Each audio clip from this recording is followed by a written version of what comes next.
Our regularly scheduled board meeting of April 20th, 2022 is now 6:01. Please stand and join me in the Pledge of Allegiance.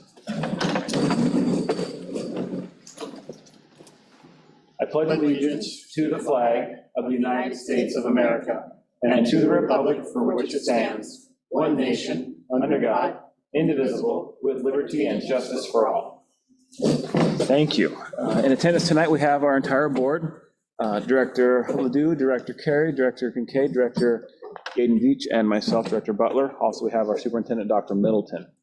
We're going to jump right into item 3, board comments. We just go end down. That's all right. So we'll start with Director Ledoux. No prepared comments at the moment.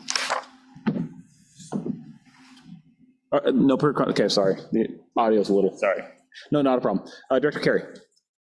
Yeah, really excited to be at the high school. Thank you to the admin team here in the high school for inviting us here. As a board director, I really enjoy getting the opportunity to be in other buildings and really have meetings that are more centered on kind of the needs in the building and a discussion on buildings. I think that's really good, and I appreciate you, board chair, and Dr. Middleton for setting that up. That's really all I've got. Thank you. Director Kincaid. I don't have much to say other than congratulations to our eco car team. It's awesome. Director. Thank you. So actually, I didn't formally prepare comments, but I do want to put in a plea and a plug for voting for our levies and in favor and in support of the levies for our school district, because this is $5 million, and without that levy money, which is, I might be off, 16% of our budget. And I think I said this last time, and I guess I'll just say it again for those that are listening.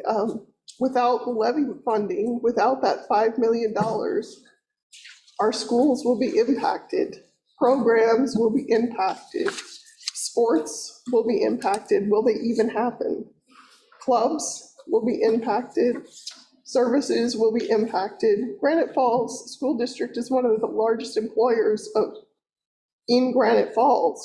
Families and their ability to support their families will be impacted.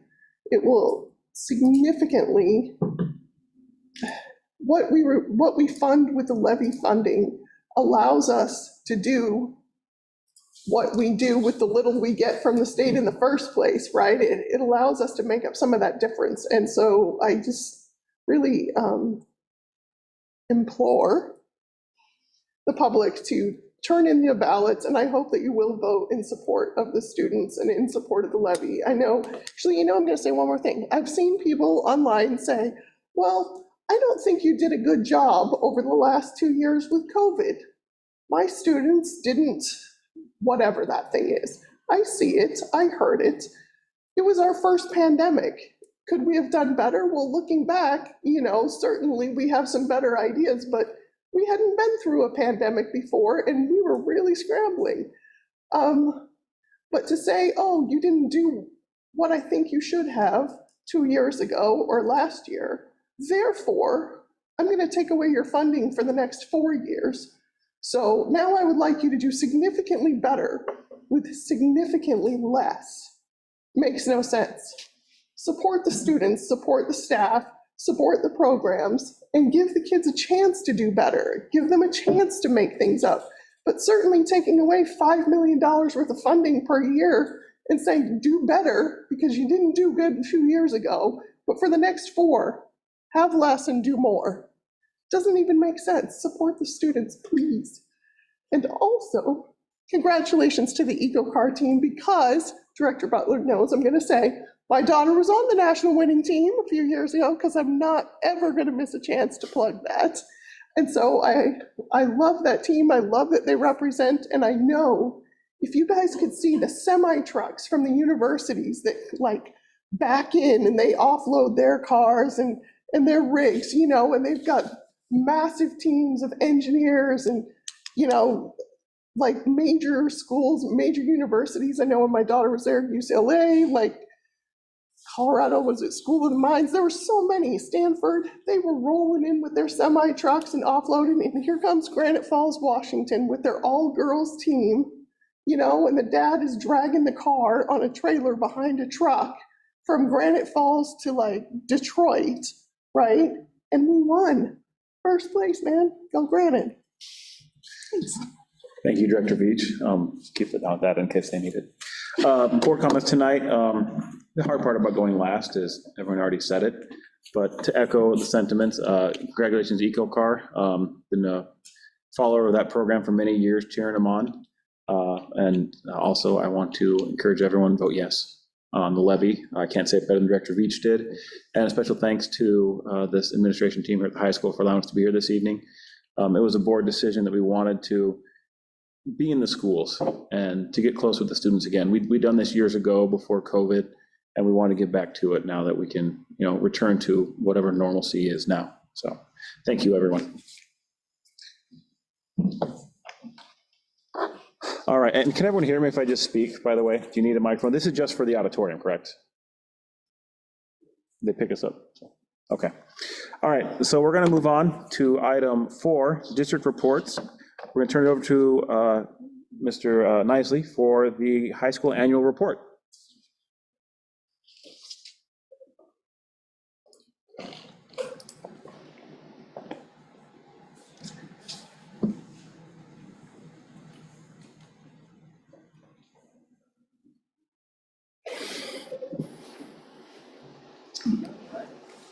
Board President Butler, Board of Directors, Superintendent Dr. Middleton, Ms. Freeman. I'm very excited to present to you all this evening about all of the great things that are going on at Granite Falls High School. And I want to say that Mr. Mayor and I, you know, only being 6 months in on this journey, really enjoyed getting to know this community and getting to know the school and kind of guiding it out of this pandemic. So I'm going to present to you tonight. I know you've had an opportunity to take a look at this presentation, so I'm just going to pull out some of the highlights. But I think, you know, when we sat down and created this school improvement plan at the beginning of the year, Mr. Mayor and I had the opportunity to go through the school year or be in the school at all with students. And so we're kind of looking back on data, and a lot of times we talk about autopsies, and so we're looking at the autopsy of Granite Falls High School back, you know, from 2016 to 2019. But having gone through this year, some of these issues are still issues here at the school that we're looking at putting together a plan to address these. So a beautiful school, and I appreciate coming out and being in the school here this evening, because it is a beautiful setting and a beautiful school.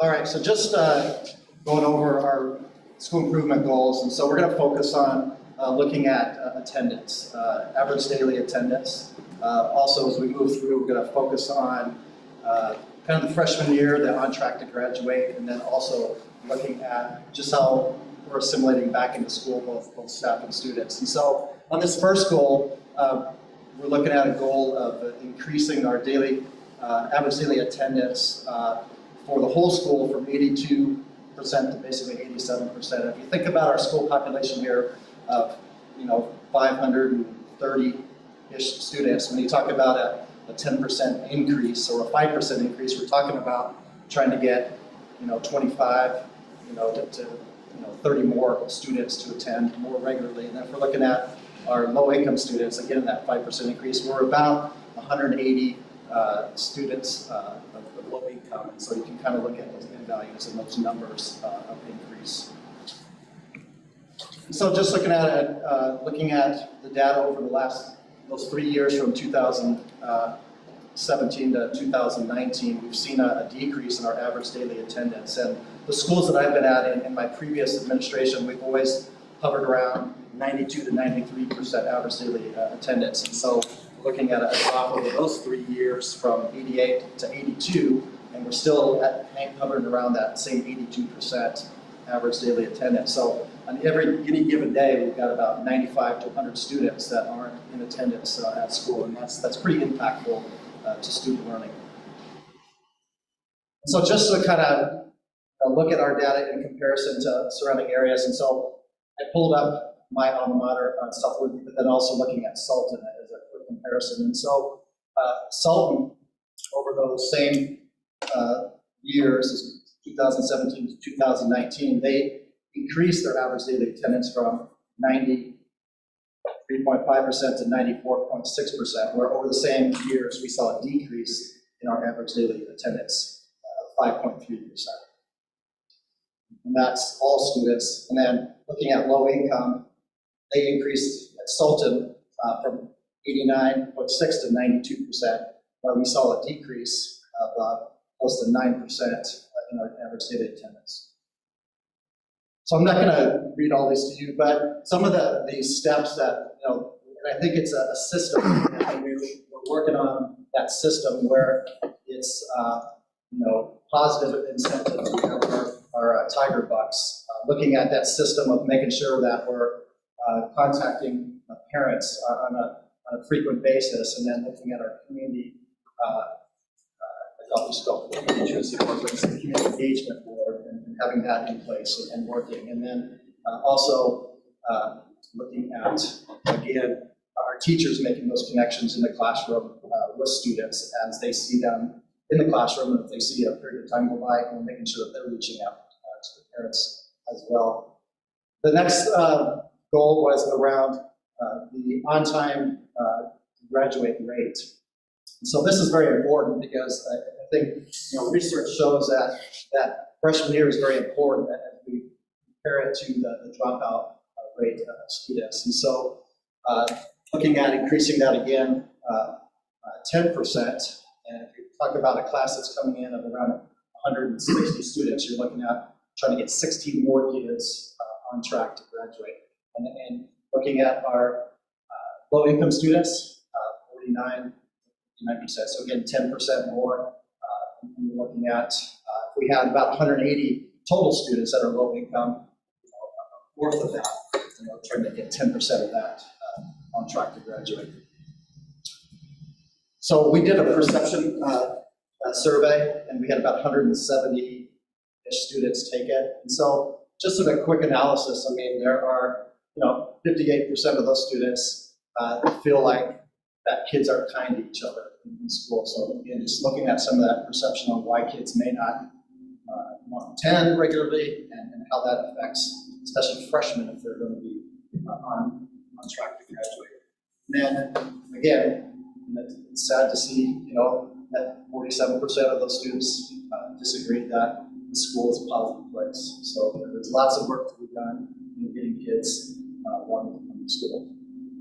So on track to graduate, we've been hovering in, over those three years, have about 65% of our freshmen on track. And if you're looking at having to get to 24 credits, when 35% of our students, freshmen, are behind in credits as they move into their sophomore, that's really disturbing. And in comparison to Sultan and to South Luby, Sultan is similar, and South Luby is up in that 80 to 82% range of freshmen being on track to graduate. And look at the low income, that drops down to even lower for us, a little bit over half of our students that are low income in our freshman class are on track to graduate after the year. And Sultan's right around just a tick higher than us. So one of the big impactful things that we're going to do next year is have every freshman enrolled in a social emotional learning class for a semester. And so we had a presenter come out this year to present to our staff. Our staff was very excited about it. We've already seen teachers across all classrooms put into place some SEL strategies. All of our teachers have access to a digital curriculum, and so anything from greeting kids at the door and giving them a positive message before they come into class, to just checking the temperature of the student when they come in. And some classes, if you go in, they have pictures so the kids kind of assimilate, happy or sad or somewhere in the middle. And so just ways to get our kids wanting to come to school, building those relationships with students. So that's one of our biggest actions for that.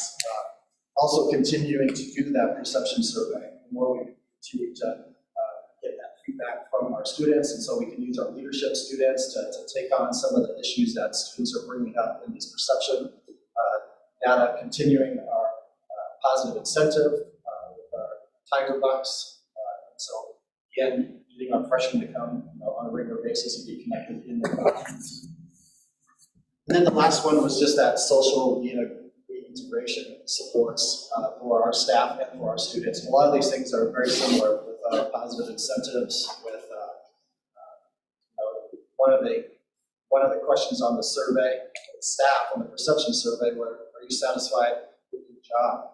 And it's sad to think that 40% of our staff feel satisfied with their job. So how can we also take care of their needs? And some of the things that we've done this year is Mr. Mayor and I have funded some of this out of our own pockets, is to do staff socials and doing things where we can get the whole staff together and have fun and kind of build that camaraderie amongst our staff.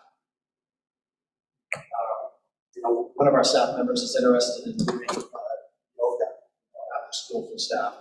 Another teacher is wanting to open the gym on Sundays for basketball. So just finding ways to encourage our staff to do things together outside, and continue to do the perception survey to make sure that staff has a voice and that we address those concerns that they have. And also, some of these things we haven't got to yet, but they were just ideas like a staff wellness newsletter, just finding ways to give ideas out to our staff and be energized. So this last piece, we put together a video, so thank you to Ms. Sullivan. And so I think this is going to capture how Mr. Mayor and I feel, and really I think is a visual on all the great things that are happening here at school. So with that, we'll kick off.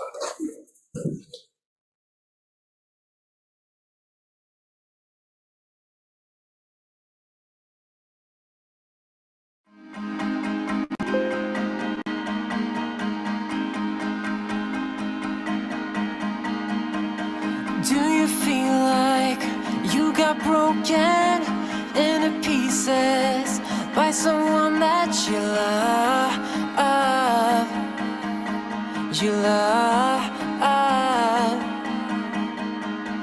Do you feel like you were waiting for the part when life will open the door?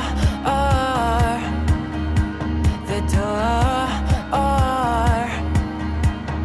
There's a silver light at the end of the tunnel.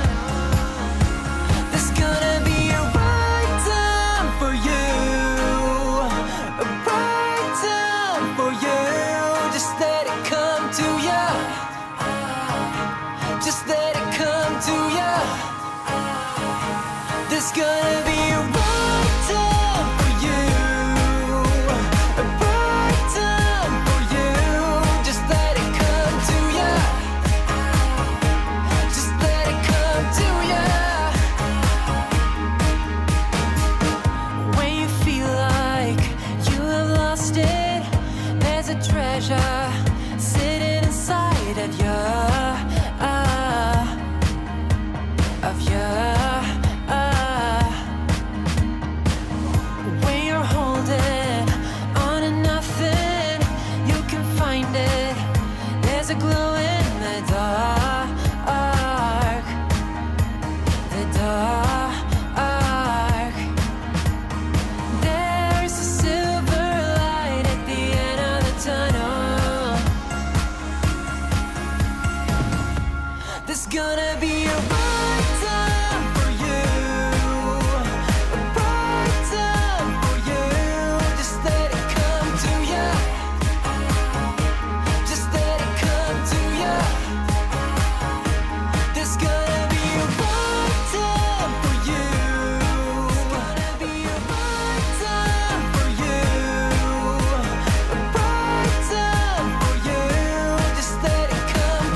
never lost, 'cause you can reach it all. And if you're in the dark, just let it come to ya. There's gonna be a right time for you, a right time for you. Just let it come to ya. Just let it come to ya. Just let it come to ya. There's gonna be a right time for you, a right time for you. Just let it come to ya. Just let it come to ya. Just let it come to ya. Don't wanna grow another day, run around and always play. You're Jack Sparrow and I'm a dinosaur. Don't wanna grow another day.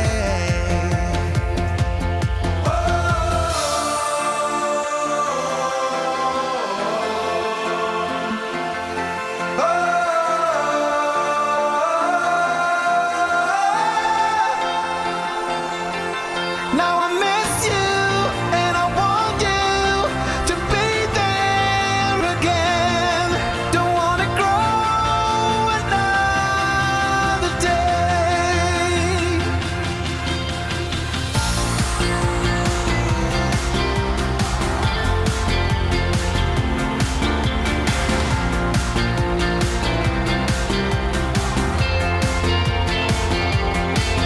We can say forever young, fall in love with the rest unsung.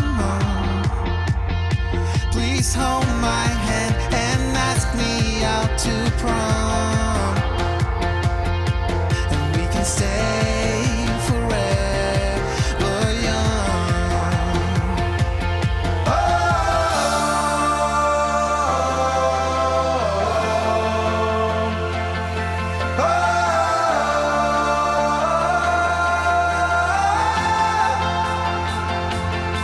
Now I miss you and I want you to be there again, and we can stay forever young.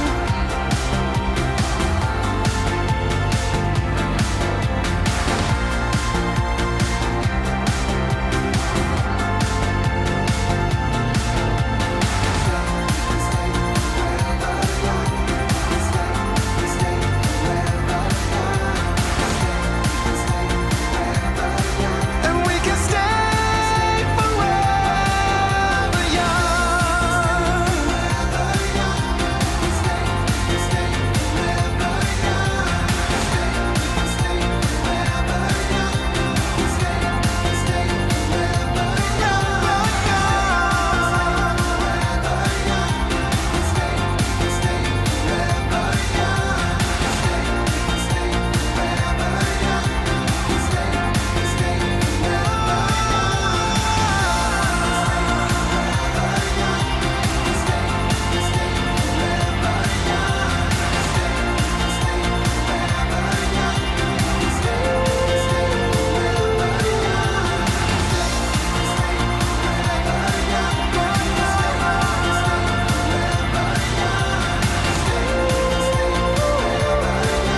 We can stay forever young.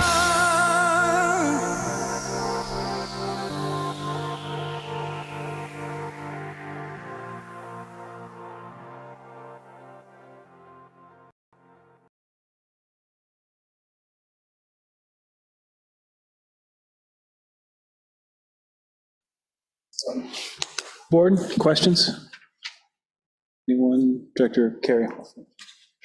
Director Veach can go first, though. No, No, go ahead. always. Director Veach leads first. I take notes, that's why.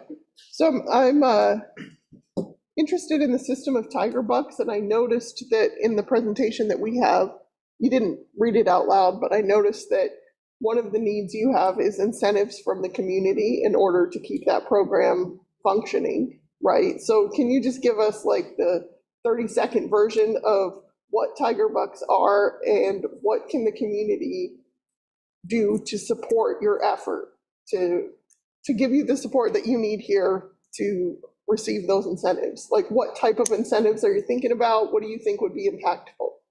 So the Tiger Bucks are just these little like dollar bills with a tiger on it. So every staff member on the campus, whether you're a teacher or classified staff, all are given these on a periodically in their boxes. So for any great thing that they see a student do, it could be anything from attendance to doing positive behaviors in the class, or it could be tied to academics, whatever that is, they award a student a Tiger Buck. And so we have a box down in the main office, so the students will come down and put that Tiger Buck with their name on it into the box. And so we draw usually about four names every Friday, and so we read their names over the bulletin, or over the intercom during the bulletin, and then and so they come down and get a prize for that Tiger Buck. And so we've reached out to the community multiple times, and we've had staff come in, or community members come in, and it could be anything from a Subway, $10 Subway card, to any of the coffee drive-through places in town, to any gift card type of item. We've also, Mr. Mayor and I walked out to the community when we were advertising the football team driving through the town on the way to their playoff game, and so we visited a lot of the shops and just asked for any type of incentive they might have, and so they gave us some items through that. For the Justin's online store, we raised about $175 with that, and so we'll be able to purchase more incentives for that. But again, just trying to keep that going, and it's hard to ask, because I know we ask our community a lot, but I think the payoff for these positive incentives, I think it's really taking traction. That box is full. I'd love to get out more times throughout the week, but I have to kind of face it with the number of incentives that I have. Right. Well, and I think at Mountain Way, we have parents that are, more like, you kind of know what to donate when the kids are K through 2, but then you get 9 through 12, and you start to go, I don't know what do you donate to that school, to that. So, okay. So that's why I was asking, is because let's give the parents and the community ideas what they can send in with their kids. Like Ace Hardware gave us, a bunch of little stocking hats. They had gift certificates to their store. Mm-hmm. T-shirts, ball caps, we kind of put out, at first when we had more items, we put multiple items out. Students would get the pick, and now we're just kind of putting 4 out there, and the first one down. We even got piercing from one of the shops. Oh, wow. So that's really creative in how we do that. But everybody has been very good about helping out. So it's just a sustainability type of problem. So I just have, I think most of my stuff is an email, but I'll just ask one other question, because I'm concerned about that 9th grade on track percentage. Yeah. And it wasn't clear, I guess, just looking through here, and I'll be honest, I maybe missed it. So is there a collaboration with the middle school? Because those are the kids that are feeding into you guys. And what can we do in 8th grade that are going to set the expectations that this is what high school is doing? Or I'm guessing there's some sort of collaboration, I don't know. So a couple of things, and I know we communicate quite often, and so I think even in our placement of students, I know we've collaborated a little bit on students, and I think because of COVID, I think our kids have gotten even more behind in math, and so when we're looking at their iReady data and kind of how far off grade level our students, I think it was 77 graders are 2 to 3 grade levels below in math. So we collaborate on making sure we get the best placement for those students when they come up. One of the things that I'm looking at putting together is a jump start in the summertime, and so thinking about all students, but being very prescriptive and kind of who we target, to try to get them to come up and have our link crew or leadership kids be a part of, kind of our expectations and what we expect from you when you join this family, up here at the high school. So doing something in that summertime to get the students acclimated, giving them some skills in that, to be able to come to high school ready to learn from day one. So I think a lot of the students that I've seen over the years, they don't hit the ground running when they come to high school. They take that month of class in high school, and at that point, they're pretty far, ready for classes. So giving them some study skills, giving them, hopefully in our orientation, when they ninth graders come up on that first day where it's only the ninth graders, giving them, pairing them up with a mentor student at the high school so that they can hopefully stay with them through their 4 years, through the time that they always have that person, at least not through the 4 years, through their freshman year, to be able to have that mentorship. So, and I'd also like to, as I think about more ways, I know in some of my previous schools, right around this time period, we brought students down to the middle school, maybe in the past, but have our leadership kids go down there and talk to that class and kind of their story and kind of give them some ideas and plans. Right. Okay, thank you. Carl? Yeah, great presentation, really appreciate it. I had a couple of questions related to the data you provided in the presentation. And by the way, I really appreciate that. It's really good to look at things prospectively compared to other districts, with similar demographics that we have and stuff like that. One of the interesting things I found, if you, instead of scrolling, down on the data, right, where you go from SMART goal 1 to 3, if you scrolled up and you looked at, the educational outcomes, as far as students, ninth grade on track, the South Whitby School District have the highest on track. Actually, I'm sorry, the Sultan School District had the highest, South Whitby was second. Or actually, I guess we were second. But if you, actually, no, I was right, sorry, I was on the wrong one. South Whitby significantly higher. If you scroll up from that, the very first data that you provided with regular attendance, you would have stopped there and said, Carl, how do you think their attendance is? I would have said, oh, they've got to be the highest. But they were significantly lower than anyone else. So I bring that up just as I was processing that information.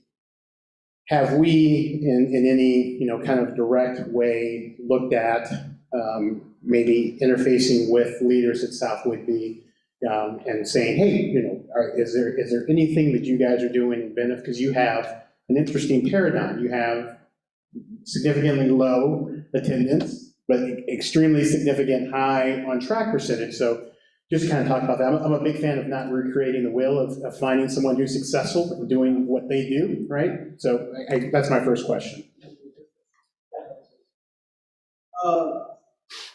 Hello, everyone. Yes, we have. So we actually, I just want to not just work with this guy, but we kind of hang out. So we have talked to Sultan at his house on dinner, the leaders at Sultan, about what they've done for attendance, because their attendance is significantly higher than ours.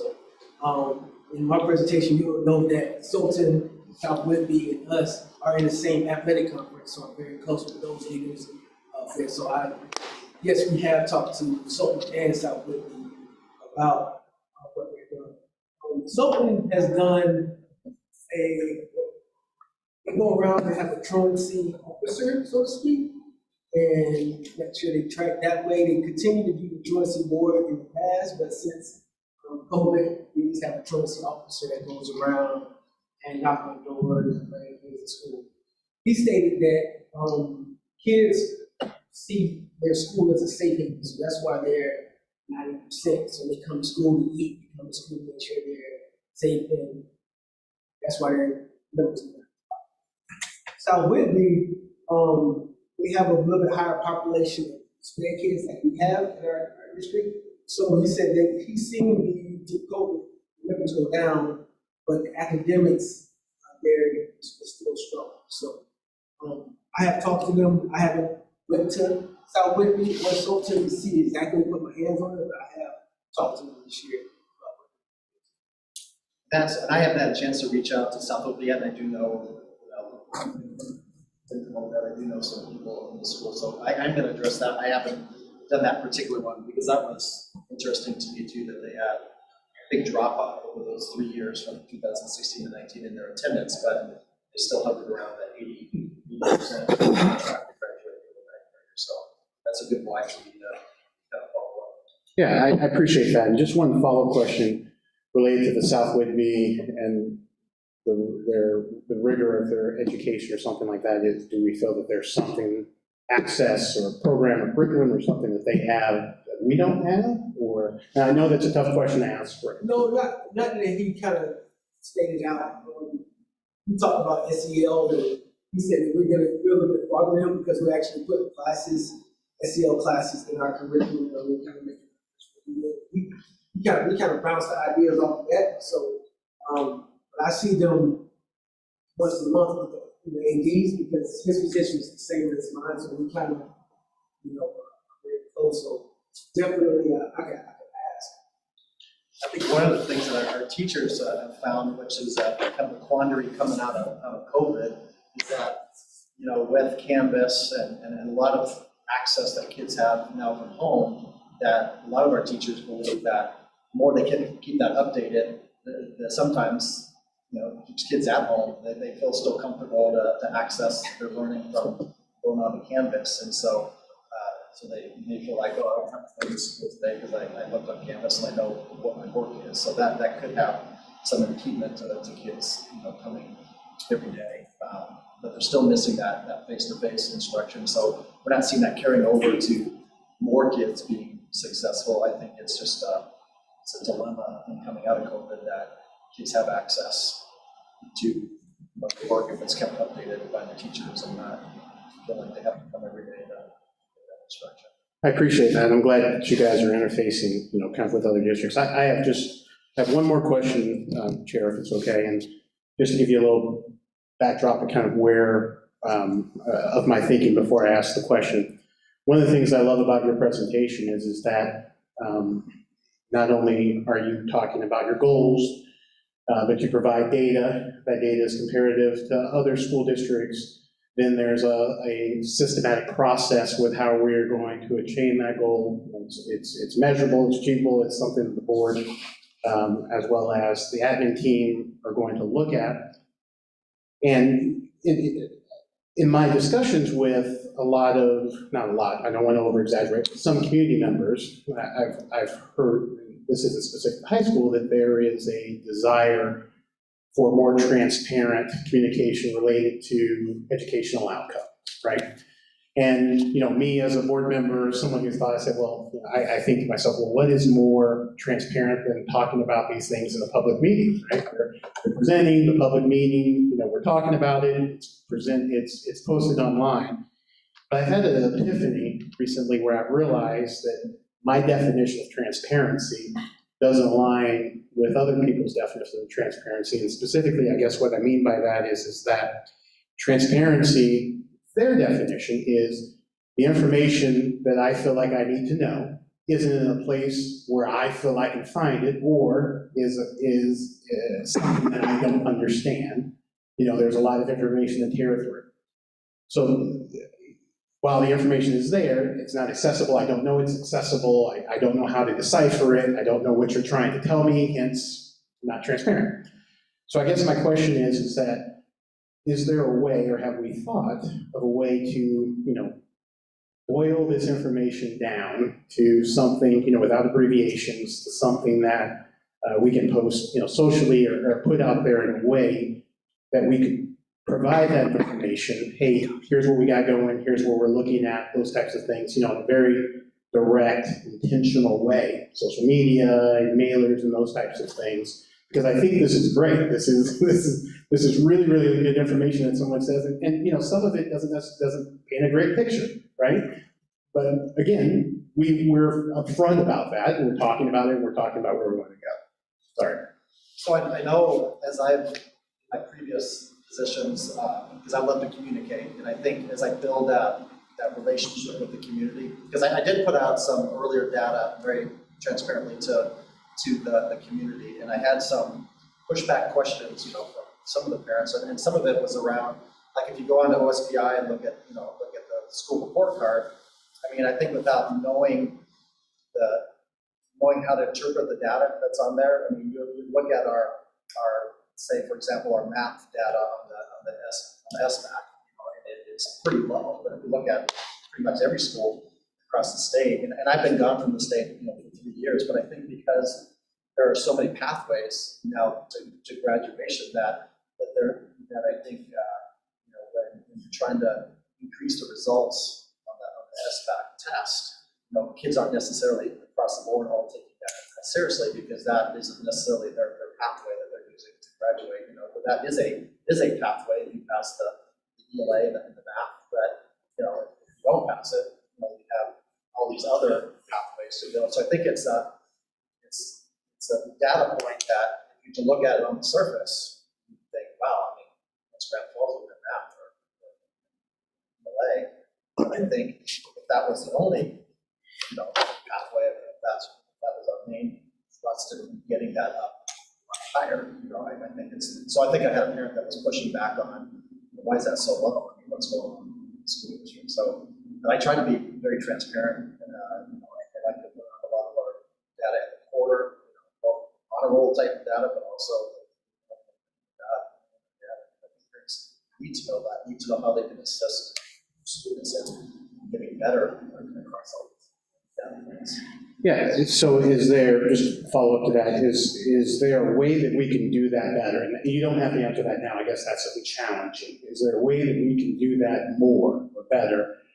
And then boil it down to something that they understand. I would call it at work an executive summary, right? An executive summary, first page, couple of bullet points, here's how to read this, blah, blah, blah, here's what we're planning. Because I think that would go volumes to what I would consider a misconception that we don't know where we stand, we aren't working towards improving that and stuff like that. And I think at the same time, Director Kincaid does a great job. This helps us also tell our story, right? I mean, testing is undoubtedly a measure of determining the academic rigor of education in the building. But it is one indicator. It is not the only indicator of the academic rigor in a building, or the outcomes, or the enjoyment, or all of that stuff. So I think that we can be more. So that's certainly my challenge. And I think just a couple things went into my mind that I know we brought in maps, and so we're able to get a couple data points, throughout the year on progress monitoring for our students in both math and ELA. And I think those are good data points to share with our community as we're looking at trying to see growth, over time, in our classroom, so we can share that growth and data points, with our community. Because, I've had many teachers remind me that it's not all about, like you said, that one data point of like, how did we do on that final test? Because there's a lot of great stories along that road for many kids that did show improvement. They just maybe didn't, they didn't knock it out of the park, but over there, year in school, we saw lots of improvement. So to celebrate those improvements and to tell the story of the why behind those data points. Yeah, and because you don't talk about it in your presentation, but it's an important data point too, is that the four-year graduation rate in this building exceeds the state average. So these wonderful teachers, the wonderful staff that we have here with all of this, find a way to dig into these kids and create relationships and to get them to graduate on time. Again, you see state average. So it's those types of things I don't think the average person, would necessarily know. So that's all I got. Thank you. Director Ledoux? Yep.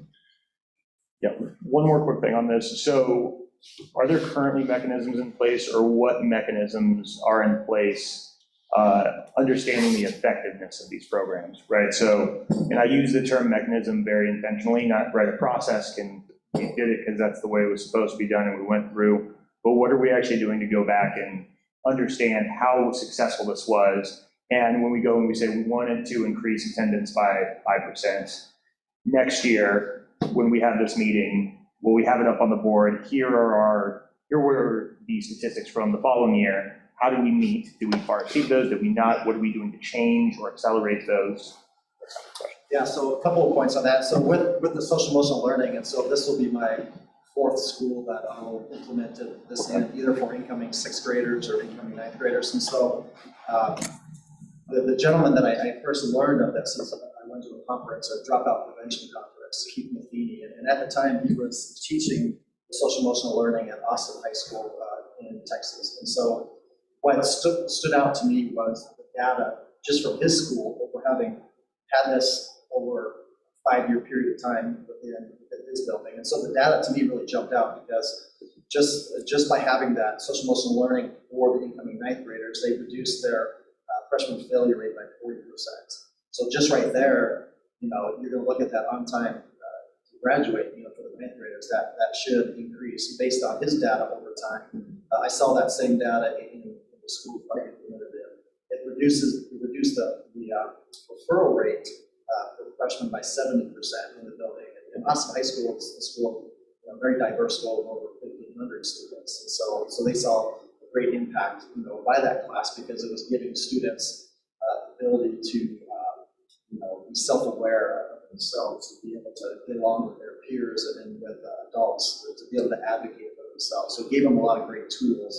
So that's a data point that we can go back after having that in place, for a year. We can go back and look at those data points. Did we reduce the freshman failure rate? Did we see a drop in referrals across that grade band? And then having this in building over a period of time where every student will eventually gone through this, we hopefully will see that as a school-wide piece. And so that's something directly from that. And then I think putting in systems for our attendance where we just had a discussion earlier today about having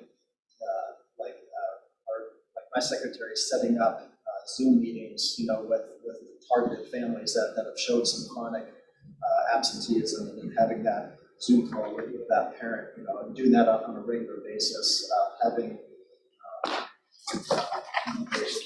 community engagement or meet, and also as another mechanism to help encourage families and give them resources and ideas, not just put them in front of you and say, why isn't your kid attending, but find the why behind that and start using some of our resources that we have in place to help them be successful with our SSA position that we have in our building.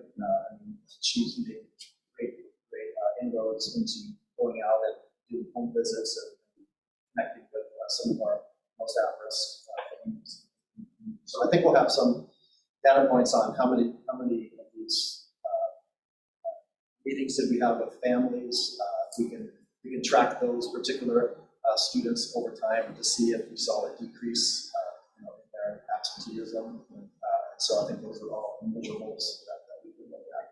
Do you have this data on, or do you have this data on, is it like monthly, quarterly, yearly? How granular is the data that's coming in for you? I think for the SEL, that'll be hopefully, because this is something that Michael and I are very excited about with this data dashboard that we're going to have in place, that we can get real-time data on a daily basis. And so this is something that we can measure all of our freshmen on a daily basis. One of the things I think this data dashboard will help see trends, live data right out of Skyward, right out of the grade books. So we can measure the immediate impact of it. And then we'll also not have to do, like I said, the autopsies, but we'll be getting real life information that we can act on in real time. That's awesome. I think you buried the lead there. All right, that's it. Director Kincaid, any questions, comments? A lot of my questions, the big one was the Tiger Bucks, was already asked, but I will say I did enjoy the facts that we just watched YouTube on YouTube. I don't know why that made me happy. Appreciate that. I've never watched YouTube on YouTube before. And I want to know who was wearing the tiger suit. I think I know who it was. It wasn't you. The tiger suit is extra small. Thank you very much for a well presented report. Thank you. Thank you.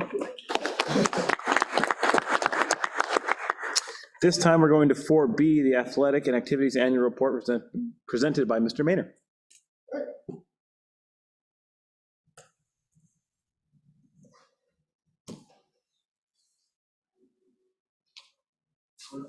Mike or?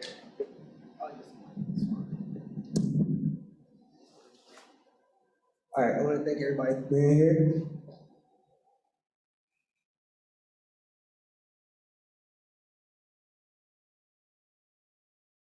Okay, this is the athletic report for this year.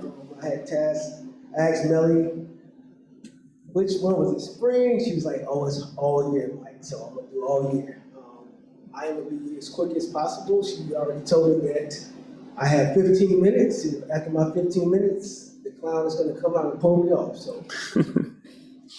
All right, so we are a part of the Emerald Sound Conference.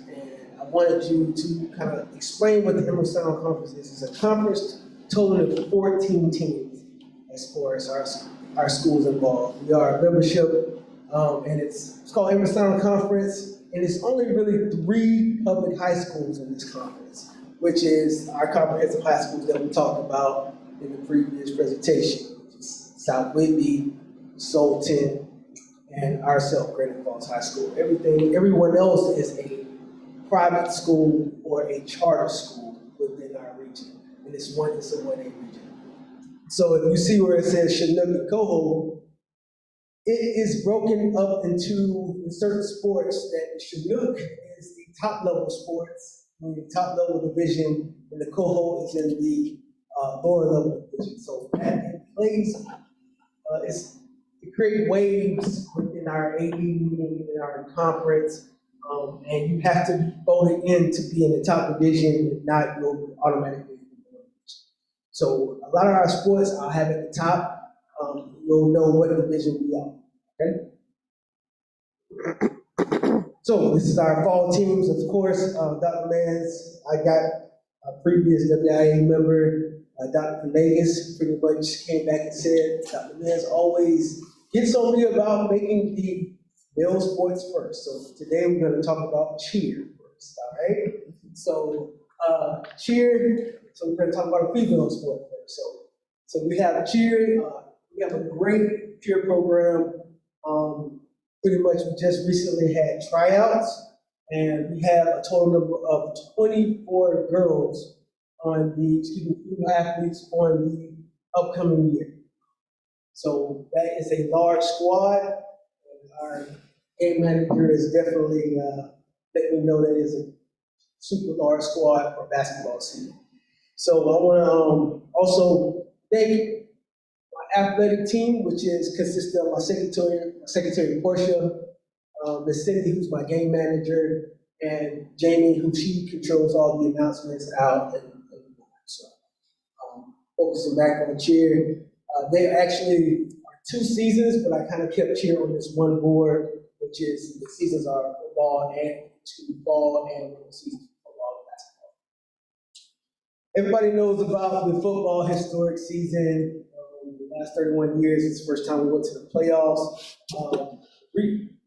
Great success story was that we beat our principal's alma mater, which is South Whitby, in the last game to go to the playoffs, 13-12. Unfortunately, this upcoming season, we lost 16 seniors. 16 seniors from this last season. So we're growing to develop more players. I want to say that we have students in the building that we're trying to recruit in the building, meaning if we have 6 students in our walk around our building, 2 played, 4 that we're trying to recruit as offensive linemen to come up with just over 6'3" and 250. So we're encouraging them to play football. But granted, right now, how you do that is that you just kind of latch on to them, you get the other student athletes to kind of like encourage them to come out and motivate them to play. If it's just Mr. Maynard screaming in the hallway, it's like, no, Mr. Maynard, no, Mr. Maynard. But other students have been kind of getting these athletes, and we have 2 of the 4 that didn't play last year committed to play this year. So we need 2 more of those guys. So that will make us have, and they stick to it, the biggest offensive line in our conference. And that's including the Kings. So I am encouraging those students to play. All right? Girls soccer, you can see girls soccer is in the Coho division. And my soccer coach is behind me. During the fall season, we gripe and get on the phone and we cry, we talk smack and about being in this division. The only thing that will change us from being in this division is us doing what we did last year. We had a lot of young girls mixed in a mixed split, about 5 or 6 strong seniors, and we made the girls soccer tournament. And I was proud of those girls because the expectations were, I didn't know what to expect. But I know that the coach behind me, Dion, has been, working with those girls since they were little. And I've been hearing it and I support them. And now we have about 15 younger players coming up that's going to be big players for our team this upcoming year. So I'm trying to get out of that cold division, and I'm gonna kind of explain it. We have a tournament at the end of the year. And the tournament is amongst Chinook teams and Coho teams. The Chinook teams, the top 8, they automatically make it to the tournament.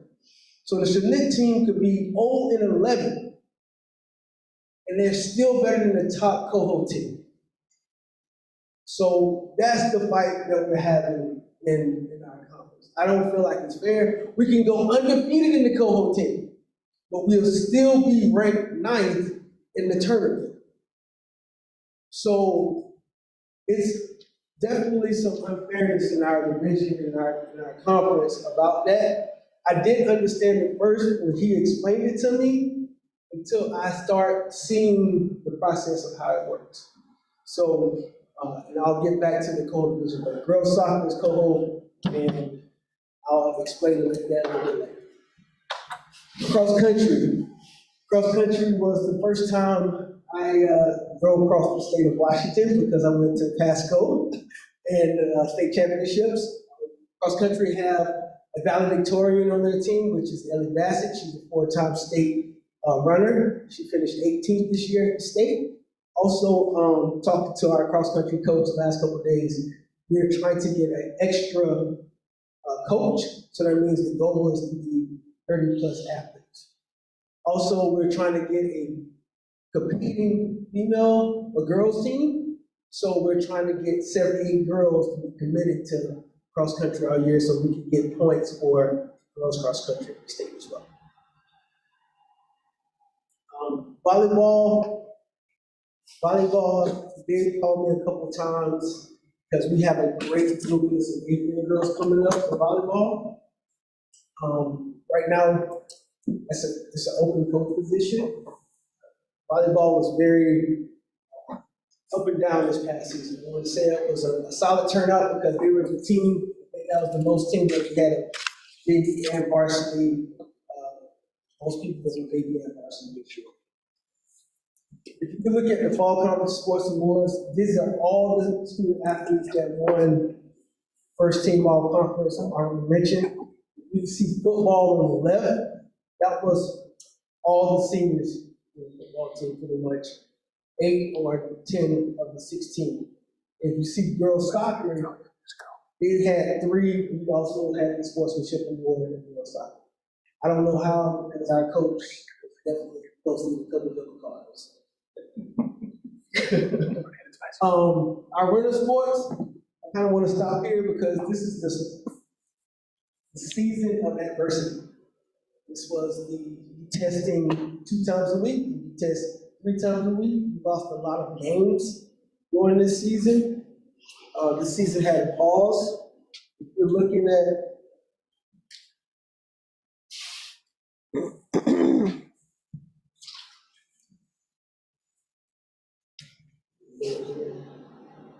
explain how many games we lost. So in boys basketball, we lost 6 games due to COVID. And I'll explain a little bit later with boys basketball. Also in girls basketball, we lost 4 games to COVID. And in wrestling, we lost a whole month to COVID, because WIA shut the whole wrestling program down in the whole state because of COVID. So that's when we see winter sports adversity. It was the toughest sports season I've ever had.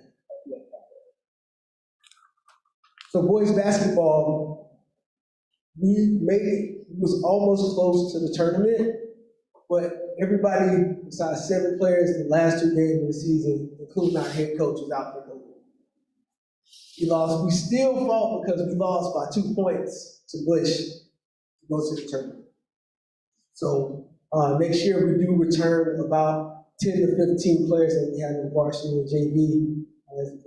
That guy Johnny Roberts there, he was first team Coho. Our girls team, they made it to the conference tournament. They had, the success story was that we went 500 in our conference. That was big because the expectation was, I didn't know what to expect. So basically, we overseeded my expectations, 500. We actually went 7-11, we lost 4 games, but we have to build a program coming up for our girls basketball team. Me and Anna talked about it, and she is going to implement some summer basketball stuff just like Gary. Wrestling was overachievers. We had almost 8 people go to the regional championship. Wrestling, we had a 4-time state participant in wrestling, which is Riley Hoople. We won wrestling and football all conference. And those were the winners for spring sports are going on right now, so I don't have much to kind of talk about spring sports. I know baseball is very competitive. Our girls softball team won the championship or conference last year. Baseball and girls softball is not a part of Coho because it's Coho Chinook, because in the whole conference you only have 5 or 6 teams that offer baseball and softball programs. Boys soccer is part of the Coho. So if you go back to talking about Chinook and Coho, the Coho is where Granite Fall lies right now. So my vision is focusing on getting to the Chinook or dominating the Coho. Because in one sport, I kind of like to be under the radar. In other sports, I kind of like to be dominated. When you get to the tournament, I always tell my coaches, you want to be playing the best ball, volleyball, football that you are when you get to the tournament. And that's the mentality. This next slide is the vision for, my vision for the program, should be our vision for the program. Right now, before the first levy vote, we had a stadium walkthrough, turf replacement. This past summer, our turf out there almost got deemed not playable, and it got moved up to playable. But this year, I know Mr. Nicely and Marshall, we were out there, he basically said that it's time to replace our turf. And I know that we are in the middle of levy. He pretty much stated that it's going to cost $500,000. So I'm just kind of letting it out there because that's what was stated. We're making sure our levy pass. I don't want to not have games out there because we don't have a field play. Solon, for example, their turf was deemed unplayable. They got turf. They're actually in the process of getting their turf field replaced because their field was deemed unplayable. I do not want to be a liability. I don't want us to be a liability if somebody gets hurt in our turf field. It's not. Goalpost painting, I put that because I think that we can attract more, we can make it even funner looking, making the goalposts orange. So that's a vision for me. Also, we have a couple pieces of equipment in the weight room that's broken down. Baseball and softball fields gated. These are things that we've already talked about because gate those fields, we won't have people on Christmas break going donuts in the snow on our campus. So, and also gymnasium cleaning, pressure washing, and floor finishing. That's something that's done every year. I kind of want to take pride in our diversity in coaching. I want to say that we hired 2 female coaches this year, which is Ms. Nikki Bowler for boys soccer and Ms. Anna Lagarde for varsity girls basketball. I think that diversity is big. It should be big in our community. So that's why. These are the open coaching positions that we have. Varsity volleyball, assistant cheerleading, but I'm not sure if we're going to just decide to fill that position. And we have 2 positions open for football. I haven't put them out yet. But when we put out football positions, people get a little crazy, and they start getting about 100 applicants, or get a little crazy. So I was kind of waiting on that, talking to Brandon Davis. So, but the expectation for hiring in the building is how I've done it in the past is that I would like to hire teacher coaches because of being in the building and the camaraderie with the student athletes. It motivates them, it keeps everybody accountable. So I would like to do that first. So once we finish the master schedule and see how many positions we need as teachers, then I'll start opening it up for these are the things that we added this year. I want to thank Melanie and Dion for helping me out with this. With the Twitter and Instagram. Of course, Twitter and Instagram gets on my nerves every day, being a assistant principal, but for sports, it's definitely helping getting the information out. Also, Gipper is a tool that we use to kind of use the scores on Instagram and Twitter. Also, we have new Pixelate cameras with the NFHS network, so they pretty much, these cameras does their own live streaming, so it cuts on automatically. And if you have a membership in FHS, you can go in and look at the games in the gym and in the stadium. WIA update and focus. I want to, of course, Mr. Peter do. I want to say thank you for meeting with me yesterday for an hour. We had sat down and talked, and here are the WIA updates for this month. WIA pretty much started a nomination of the team of the month. That's something new. Also, DNA agreement is ending. It's going to be Arbiter Live. So after this year, expectantly or supposedly, WIA ended the agreement with BNN, and Arbiter Live is going to be the main source for getting scores and connecting to our website. The WASA conference is for ADs. That's coming up this weekend. I did not apply for that because I didn't think my boss was going to let me that building for Eco Car and WASA. So I just didn't even ask. So also WIA ended up initiating this LEAP initiative, which is Leadership Through Education Activities and Personal Development. This is for juniors. So we'll advertise this out to the school so juniors can put in their application. This is a statewide initiative.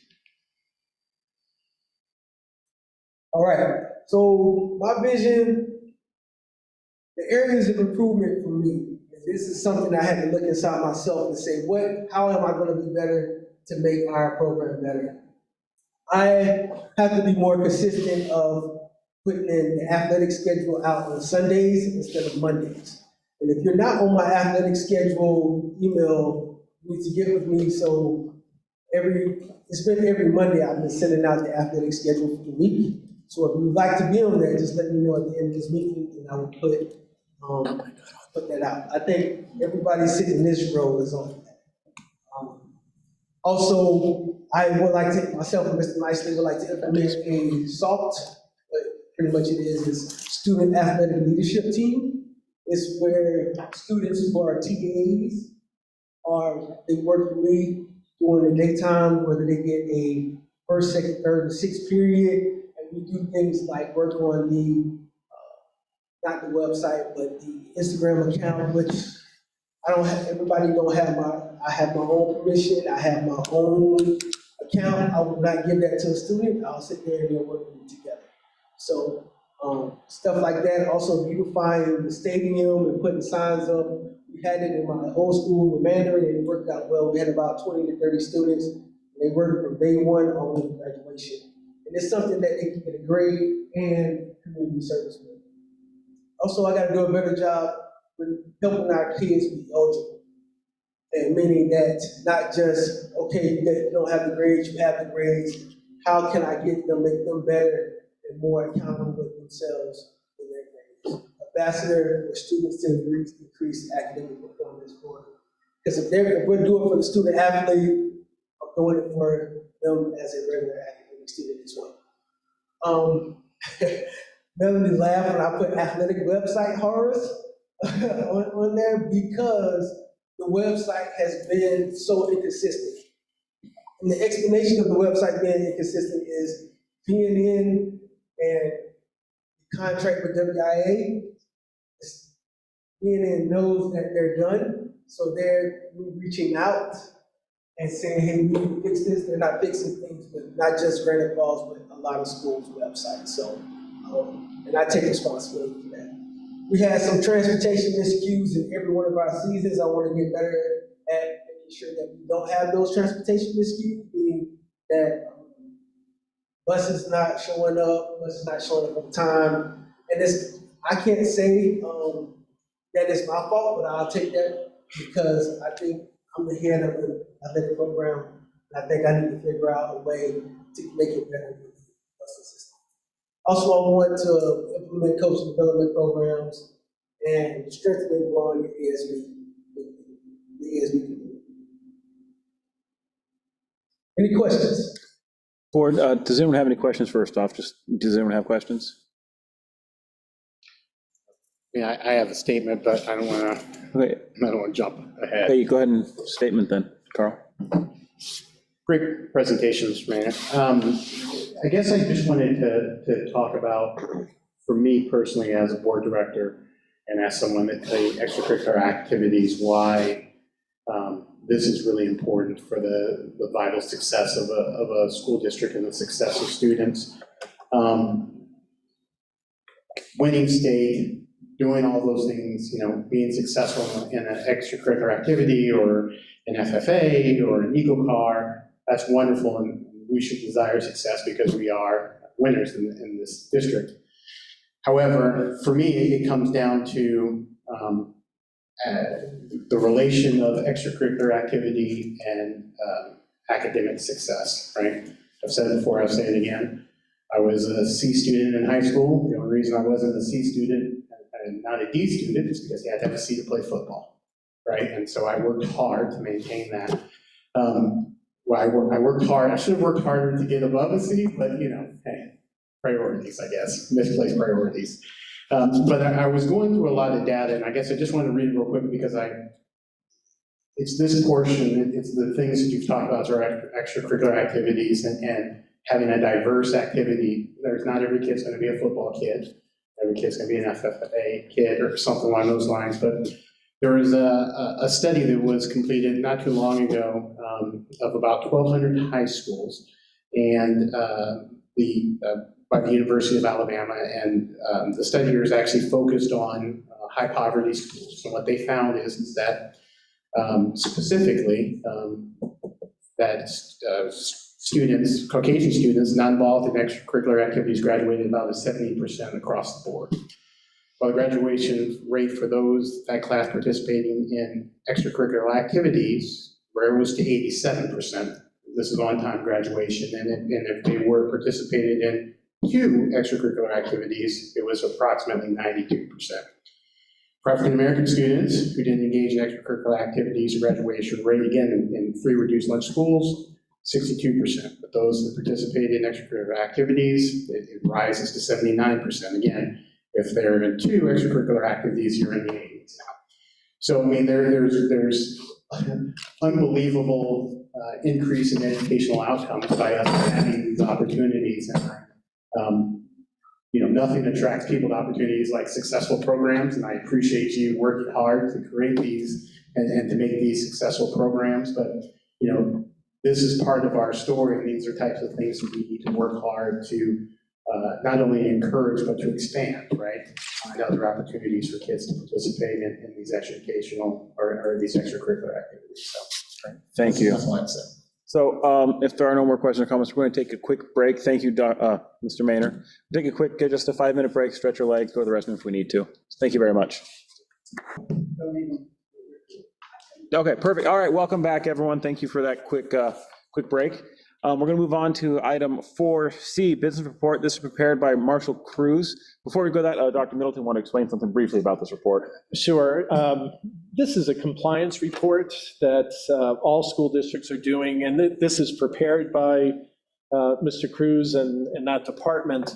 And rather than spend a whole lot of time on this, we're asking that we wait till BLRB comes out with their comprehensive master plan to really dig into this. This is, again, more of a check the box for OSPI that, you know, we've input data, but BLRB will be here at the next meeting on May 4th to give an overview of what they have done so far, what they're doing, and then they'll be back to present their findings, which, again, will be much more detailed and I think worthwhile in terms of digging in at that point. All right. So that being said, this report was prepared by Marshall. Are there any questions for Marshall about this report? Okay. I mean, not about the operations, but about fiscal. Are we taking one? Yeah. So yeah, the fiscal, yeah, of course, the entire report. Yeah. Go ahead. Oh, okay. Yeah, this is prepared. Just questions. Hey, Marshall, how's it going? So couple of questions. What's our current fund balance? Our current fund is hovering right around zero. I think it's negative $50,000-ish. So negative $68,000. Okay. So I guess, let's say that we have a major situation. So the general fund balance, obviously, for those who don't know, I'm obviously not speaking to this table, people out watching YouTube, that's essentially our checking account, right? That's what we pay salaries, that's what we pay power bill for, you know, those type of specific things. So let's just say, for instance, we have a significant boiler blows or something along those lines. How would we pay for that if we have no money in the fund balance?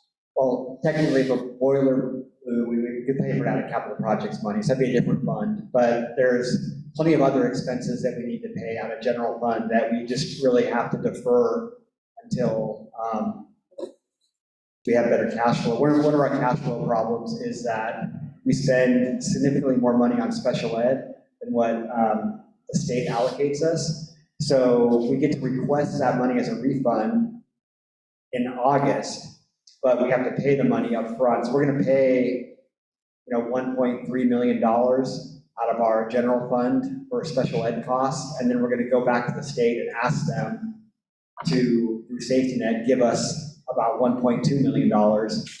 But we have to spend all that money first before we can ask for it. So that's why cash flow is such an issue for us. Thanks for that explanation. So I guess, can you help me understand, the enrollment is up, we're over budget in enrollment. Why doesn't that relate to a higher current fund balance? So this time of year is about when we bottom out in fund balance anyways. Our enrollment is up, but enrollment drives other spending. We have to spend to have more teachers in the building, to meet class size requirements. Staffing costs are higher this year because of coming off of COVID. We had a lot of students that had a lot of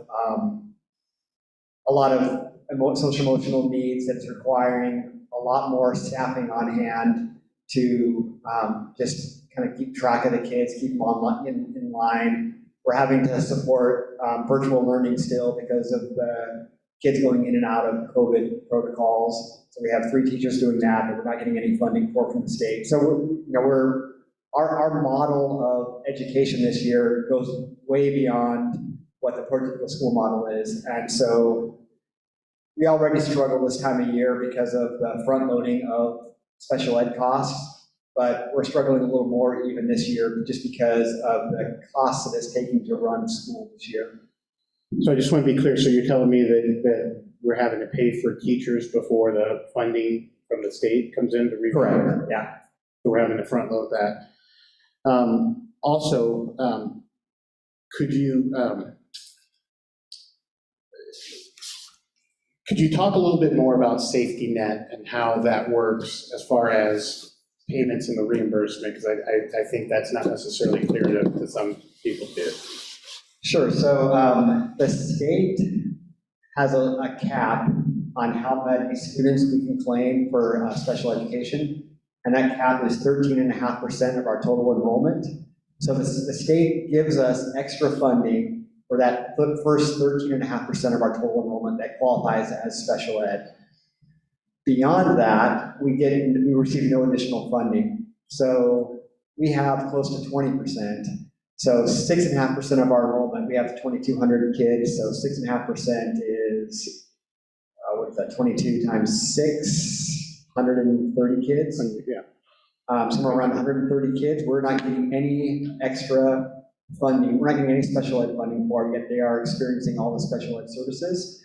But the state has kind of a, safety net's a great word, a safety net in place that allows us to go apply for additional funding at the end of the year to be reimbursed for a portion of those expenses. And the portion is, we have to spend $35,000 of our own money on each kid before we can start claiming any cost. So for instance, if we have a kid that has extreme needs and has to go to an external organization for services like Discovery, for instance, in Arlington, and that service costs us $70,000. We pay $35,000 out of our own pocket, and then we can claim $35,000 from the state. We can ask the state to refund us the other $35,000, but that first $35,000 has to come out of our pocket. Did I just hear you say that there's one special ed student that costs us $70,000? Is that what you heard? There's probably more than one that costs us $70,000. There's probably a dozen that are in that ballpark and a couple that cost us significantly more. So at the end of the year, when you're applying for safety net, is it a 1-for-1? So if you apply for safety net for $1 million, does the state pay you $1 million? Does it usually work out that way? It depends on how good our documentation is, how good our IEPs are. We're pretty good at filling out all of our claims. We're going to spend more than we get back anyways, because we have to spend that initial $35,000 before we can claim anything, and we're not getting any money from the state for that initial $35,000. So, we're gonna claim. I think the safety net piece is close to $900,000. I think community impact is going to be close to $300,000. So between the two, we're gonna ask for $1.2 million. Last year we lost about, I think, $200,000. We got denied about $200,000 of that claim. It's a similar claim this year, but I think our documentation is better this year. So what I think I hear you saying is typically you won't get everything that you asked for, and even if you did, it's not a true representation of your actual costs. That's correct, yeah. Okay. That's all I have. All right, thank you. Any other questions? All right, thank you, board. We're going to move on to 4D, Superintendent Report, presented by Dr. Middleton. I have a few things to go through on various topics. And first, I just want to thank the high school and Mr. Nisley and Mr. Maynor. They talked about different data points. And as you leave tonight, on the left-hand side, as you go out, that's probably my favorite data point and something that's new this year. They have the faces of the seniors and what they're doing next year, whether it is college, trade school, military, and that's the sort of publicity that their peers see and say, okay, my fellow 12th grader, my friend has a plan, what's my plan? And so for them to have that on display for people to come in and see, I just want to thank them for that, because that's so important. They also mentioned the data dashboard. And I haven't had a chance to talk to Dr. Manns, but I would just say, I really think it would be important for Dr. Manns and Adam Gessman to present to the board this new data dashboard. And basically, it takes all of our systems into one so that as a teacher, as an administrator, I can go on, I can pull up a student, and I can see what their attendance has been, what their discipline has been, how they did on their iReady. I mean, it just a whole list. It gives a complete picture, and that's something that we've been missing. And I want to thank Dr. Manns for really promoting and getting that in place, because that's, again, at your fingertips. We have a lot of data on any of our students. So we'll schedule time for a demonstration for the board for you to take a look at that. Some COVID trends, I think I've shared before, that a real shift in the management of that, no longer looking at the close contact. It really is about who is positive, getting the word out to staff, and then also sharing with parents that, there's no more quarantine, but just be aware and watch for symptoms. It's about self-monitoring right now. And I believe I might have shared previously that the Department of Public Health, they recently decided that they are not going to mandate vaccinations for students for next year. And so that's latest news on COVID-related items.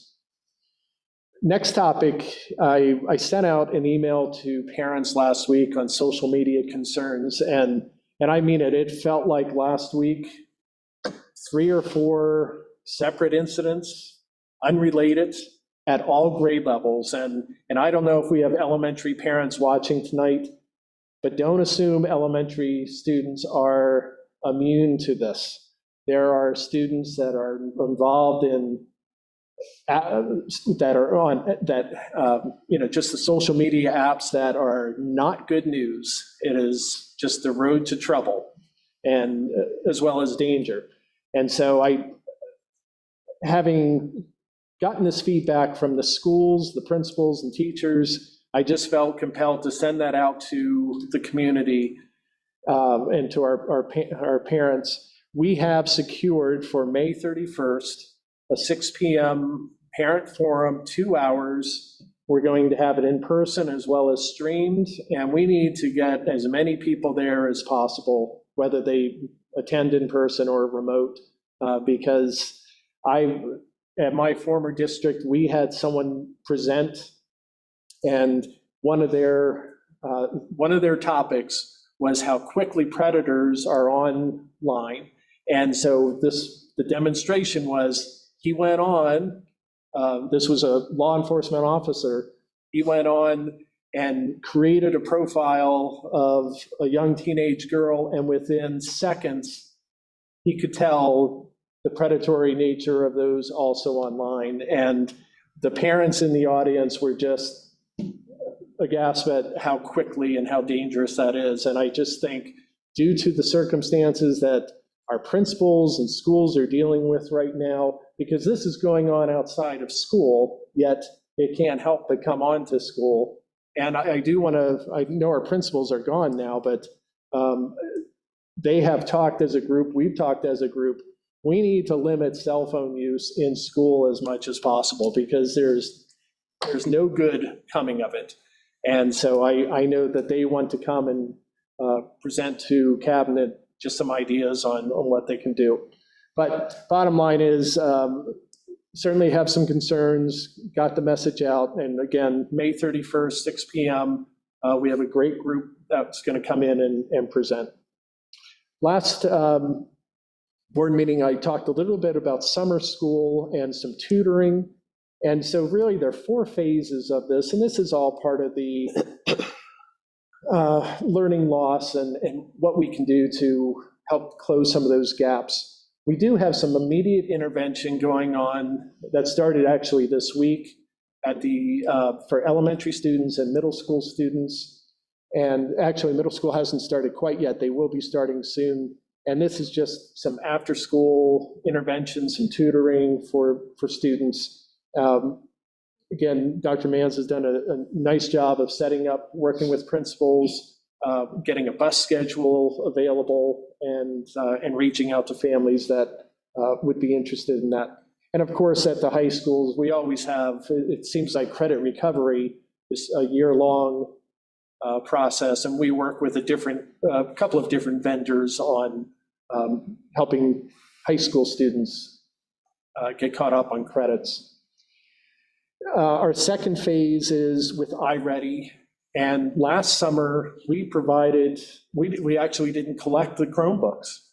We just said, keep the Chromebooks. We're going to provide some online resources through iReady. Some families certainly took advantage of that. Many didn't. This year, iReady has come out a little bit more purposeful, and we want to partner with them and actually have some teachers who would be available for families and students during the summer months, who can log in, they can contact the teachers. It's not teacher directed. I mean, it still falls to the families to work with their students. A couple hours a week would be great, but they will also have access to a teacher if they just need some additional help, some office hours, just an opportunity to reach out. We will have summer school for identified students, credit recovery for the high school. That will start in June. We'll have a remote as well as credit recovery for Crossroads and for Granite Falls High School. The elementary, we won't have a summer school until August. It's just sort of a nice, sort of like training camp. And actually, they like to have it a camp type approach with a theme, but it's going to be more robust than in previous summers.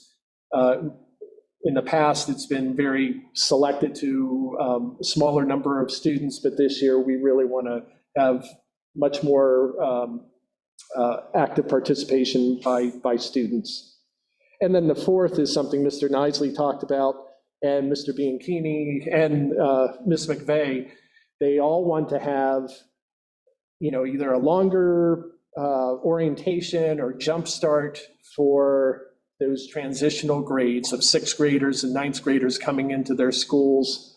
And so just a few things that we want to do this summer to help get some of our students, especially those who are at risk, more engaged earlier. And for our high school students, we want them to be able to not be credit deficient. So if we can do some things in the summer and get them caught up, that will be great.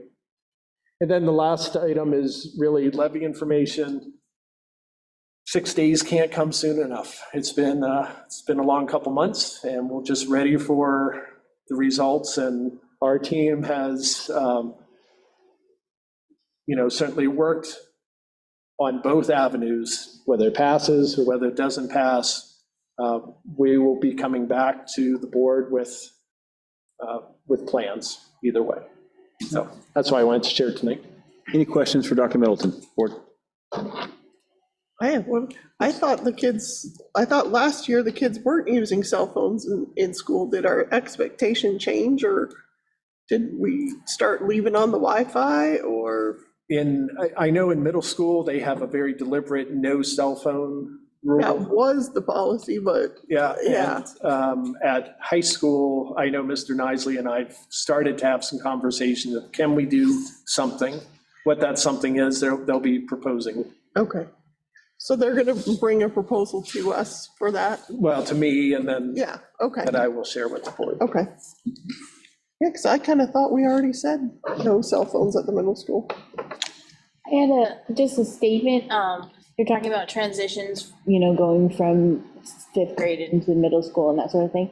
One thing that I know that I've heard from a lot of parents, and also something that I was concerned about last year when my daughter was going from 2nd to 3rd, they're going to a new school, even though it's like the same layout and stuff like that. It's a whole new experience, new teachers, scary faces, stuff like that. So maybe some sort of transition from. I think we could easily work on that too. Yeah. I love the idea. Thank you, Because we Dr. certainly do that for kindergarten. Yeah. You know, they have their transition time. We do it for middle school and high school, so. Right. That's a great idea. Adding, I love that idea, sorry. All right, moving on to 4E, board reports. We'll start with WIAA. Peter, anything to add from? No, I was fortunate enough to have VP Maynor do pretty much my job for me tonight, so no additional comments there. We'll make sure to invite him every time for you. Let's go to the legislative report. Director Carey. Yeah, so obviously the session has ended. In representation of my role on the board as legislative rep and my role as legislative rep also in our district area. Next week, Friday and Saturday, I'm going to Pasco for a multi-day legislative convention, legislative reps from around the state. The intent of the meeting is to consolidate some of the planks or pillars or priorities of WASDA that are similar, to consolidate all those into one, have similar language, to also start to talk about ledge conferences and other things that are coming up. So that is, WASDA is paying for me to get there so that there's no cost to the district for me attending and stuff like that. And I'm looking forward to the opportunity to talk to leaders from other districts on, challenges, victories, things that they're doing, out of the box thinking things, along with, obviously talking about legislative priorities. That's all I've got. Board, any questions? All right, community report, Director Kincaid. Just that it's been a lot of fielding questions about, fielding questions about levy stuff and all that kind of stuff. Just still getting our story out. I've been working with Dr. Manns, and we've been putting on some family listening sessions, talking about transitions, looking at transitions of parents who are bringing their kids from preschool and to kindergarten and stuff like that. The next session is April 28th. And there's all kinds of information all over Facebook and website and all that kind of stuff for that, so. Awesome. Thank you. All right, we're going to go to item 5, items from the floor. The Granite Falls School Board welcomes the opportunity to hear public comments and allows time for this purpose at each regular session meeting. We have one person signed up to speak, Dion Freeman. Dion, did you mean to go over the rules? You understand you have 5 minutes and, okay. All right, let me get my timer going and go ahead and introduce yourself and go ahead and start. My name's Dion Freeman. I am an employee of the Granite Falls School District. I'm also a parent and a coach. My job at the school district is operations supervisor. First of all, I'd like to thank the board for rerunning the levy again.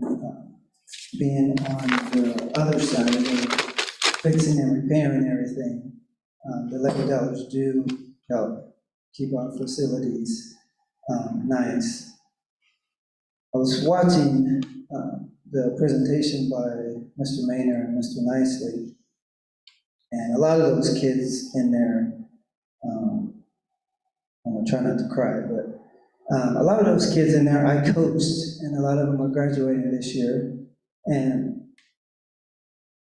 for the last 2 years, we've all been through heartache. But if you look at those photos, look at those kids, what do you see? Smiles. You know what levy dollars brings? Smiles.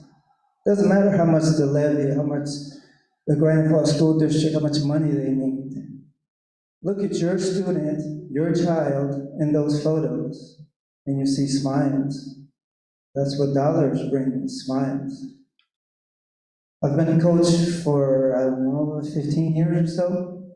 And I've coached in rec leagues and basketball, soccer, and softball, baseball, literally. And I think that the best thing about Granite Falls and the school district is that every time I play a visiting team, you know what they say? We have the best facility we've ever played at. How is that? We're Granite Falls. We're at the bottom of a mountain. But we have the best view, the best fields, and that's what the levy pays for. I have a very small crew that makes these facilities and fields look great. If the levy fails, I have to cut some of them. Guess what we have to do?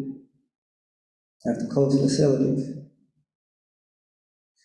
I was watching pictures of the football players, and it reminded me of, in the fall, we let the Pee Wee football team use the turf field. And I was going out, they asked me to come out and check out something. And one of the little kids who could barely fill his football helmet was tugging on his coach as I was walking by. And he says, "Do we get to play on this field?" To him, it was like he was Tom Brady in a Super Bowl, because he's a little tyke going out to play in a high school field. Look, I don't know if you ever come to our facility, please come and look at our beautiful stadium. And even their away coaches, when they play on the grass field, they say how beautiful our grass field. Not to knock Sultan, but they have some fields that are in need of some work, and they've noticed. That's why they're getting a new turf field. And I think we want our kids to have a safe place, not busting ankles, not breaking arms. And we have a great facility here that everyone can enjoy. And it just the smiles on those photos, this just brings me joy. And if you can't, if you're at home and you're talking about, oh, the mask mandates, that has nothing to do with those smiles. You can still see the smiles through some of the masks. They didn't care. That's what it's all about, is the heart for our students and our community. It's not about what mandate somebody put on you. I drove around here during the pandemic, and there was locked gates and no kids laughing. A couple of days ago when it was sunny, guess what I saw out here? A family, a dad and his son throwing the ball around. His little daughter doing cartwheels in our nice green grass on our baseball field. 30 seconds. That's what your levy dollars paid for. Those picture-perfect views that some of you don't get to see. Drive around and see those kids riding their bikes. Thank you. Thank you, Mr. Freeman. All right. Before we move on to item 6, I have a couple motions I'd like to present for consideration. I'd like to make a motion that we pull the personnel report, number 2, from the consent agenda and move that to new business, 7C. I'll second.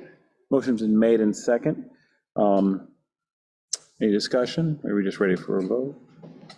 I'll call for a vote then. All in favor? Aye. Aye. Any opposed? All right. I also make a motion that we, the board move to executive session after item 6, before new business, and pursuant to RCW 42.30.110, to evaluate the qualifications of an applicant for public employment. I'll second. Okay, motion made second. Discussion. Real quick, I just want to clarify, it's just to discuss qualifications for an applicant for public employment. Expect to last 30 minutes, at which time we'll come out of executive session and resume the meeting. So that's what it is specifically. And just for clarification, that's after 7B, before the beginning of. No, that's after 6. After 6. Yeah, it would, and then we would move on to 7. Oh, so now, basically. Okay, got it. Yeah. Got it. Yep. All right, any other discussion? If not, I'll call the vote. All in favor? Aye. Aye. Any opposed? All right, so we're going to move on to item 6, which is unfinished business, which we have none. We are going to go to executive session for a period of 30 minutes. So the time now is 7:53. We'll start in about 2 minutes once we get to the room for the executive session. So we'll come back 30 minutes from 7:55, which would be 8:25. So bear with action, right? Well, there's action because the meeting continued after that. Got it. I don't need to state that because we're continuing the meeting, I thought. So, yeah. All right, so we're gonna go to executive session. And we'll be back in just a little bit here. All right, it's now 8:25. We're coming back out of executive session. Moving on to now item 7, new business, going 7A, Washington State vape lawsuit resolution.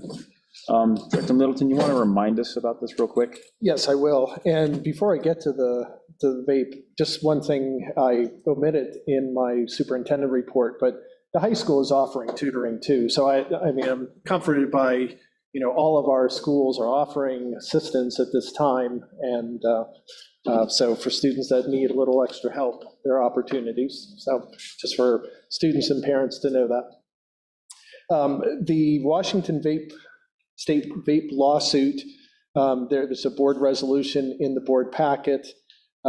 This is really a no risk for a district because if the lawsuit, which is a large number of districts in the state as well as the country, looking at the vape companies that are really targeting teens and even preteens, should there be a victory in that, fees would be taken off the top of that. So it's not really nothing out of pocket except providing a few hours to give them some information about our district and what we've been seeing, sort of a survey. I fully support this resolution and would ask the board to approve this resolution as well. If we had our principals here right now, I think every one of them would say they are dealing with cell phones and vapes frequently. And so I think this is one way we can get on top of this. All right.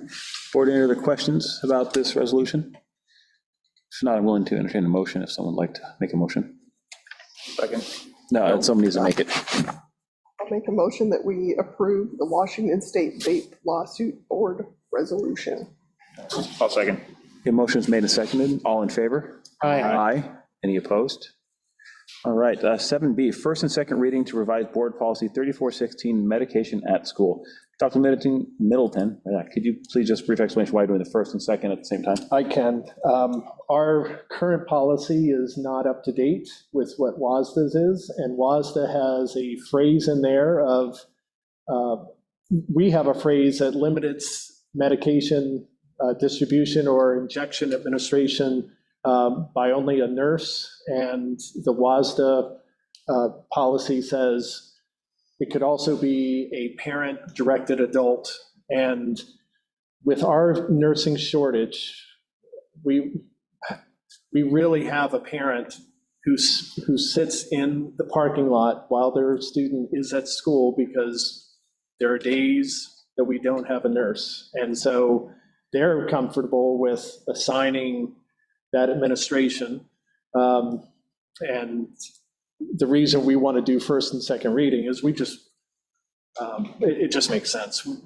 We want to be up to date with WASDA. We want to not have a parent sitting in the parking lot all day. All right.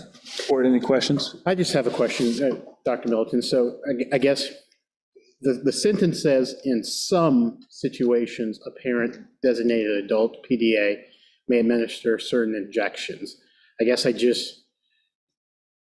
whenever I see some and certain, right, that vaguity is just like, so who determines what those situations are and who determines what those certain injections are? Do we, or does someone else? Or I actually like the wording because I don't think this should be the default.